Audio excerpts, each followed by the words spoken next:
10ാമത് Kairali doctors പുരസ്കാരവേദിയിൽ തൻ്റെ അസുഖത്തെക്കുറിച്ച് തുറന്ന് സംസാരിച്ച് നടൻ മമ്മൂട്ടിയുടെ വാക്കുകളാണിപ്പോൾ വാർത്തകളിൽ നിറയുന്നത്. താൻ കുറേക്കാലം രോഗിയായിരുന്നുവെന്നും അക്കാലത്ത് ഡോക്ടർമാരും നഴ്സുമാരും നൽകിയ ശുശ്രൂഷയും സ്നേഹവും തനിക്ക് ഒരിക്കലും മറക്കാനാവില്ലെന്നും മമ്മൂട്ടി പറയുകയാണ്.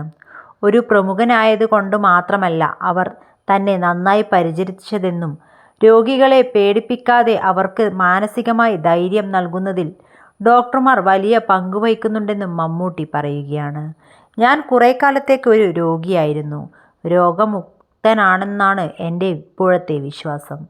ആ സമയത്ത് എനിക്ക് ലഭിച്ച ചികിത്സയും ഡോക്ടർമാരും മറ്റു നഴ്സുമാരും പരിചരണവുമൊക്കെ എന്നെ ശുശ്രൂഷിച്ചതും ഞാൻ ഓർക്കുകയാണ്.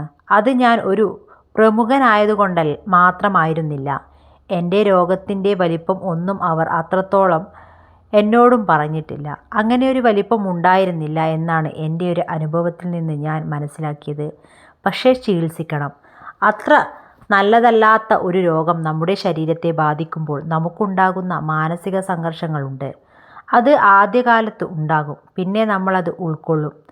അതിൽ എനിക്ക് പ്രധാനമായും പറയാനുള്ളത് ഡോക്ടർമാരും നഴ്സുകളുമായിട്ടുള്ള ബന്ധം തന്നെയാണ്. ഒരു ഡോക്ടറും എന്നോട് ഒരു സങ്കടമായോ അല്ലെങ്കിൽ നെഗറ്റീവായിട്ട് ഒരു വാക്ക് പോലും പറഞ്ഞിട്ടില്ല. കേൾക്കുമ്പോൾ പേടി തോന്നുന്ന, പേരുകൊണ്ട് പേടിപ്പിക്കുന്ന അസുഖമാണെങ്കിലും അവരെന്നെ ഒന്നും പറഞ്ഞു പേടിപ്പിച്ചിട്ടില്ല.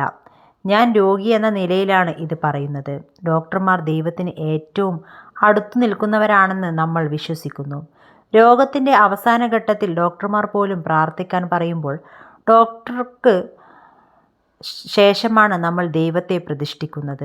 അതുകൊണ്ട് തന്നെ ഡോക്ടർമാർക്ക് നൽകുന്ന പുരസ്കാരം ഒരു അവാർഡായല്ല, മറിച്ച് ഡോക്ടർമാരെ കാണപ്പെടുന്ന ദൈവങ്ങളായി കണക്കാക്കി അവർക്ക് നൽകുന്ന ഒരു നിവേദ്യമോ പ്രാർത്ഥനയോ ഒക്കെ ആയിട്ടാണ് അതിനെ കാണേണ്ടതെന്നും മമ്മൂട്ടി പറഞ്ഞു. ഇന്ത്യയിൽ ആദ്യമായി സർക്കാർ ആശുപത്രിയിൽ ഹൃദയമാറ്റ ശസ്ത്രക്രിയ നടത്തിയ ഡോക്ടർ TK ജയകുമാറിനെ മമ്മൂട്ടി പരിപാടിയിൽ പ്രത്യേകം അഭിനന്ദിക്കുകയും ചെയ്തു. ആധുനിക വൈദ്യശാസ്ത്രത്തിൻ്റെ വളർച്ച മനുഷ്യൻ്റെ ആയുസ് വർദ്ധിപ്പിച്ചെന്നും സ്വതന്ത്രകാലത്ത് 40 മുതൽ 45 വയസ്സ് ആയിരുന്ന ഇന്ത്യയിലെ ശരാശരി ആയുസ് ഇന്ന് 70 മുതൽ 80 വയസ്സിലേക്ക് എത്തിച്ചത് വൈദ്യശാസ്ത്രത്തിൻ്റെ വളർച്ച കൊണ്ട് മാത്രമാണെന്നും മമ്മൂട്ടി പരിപാടിയിൽ പറയുകയും ചെയ്തു.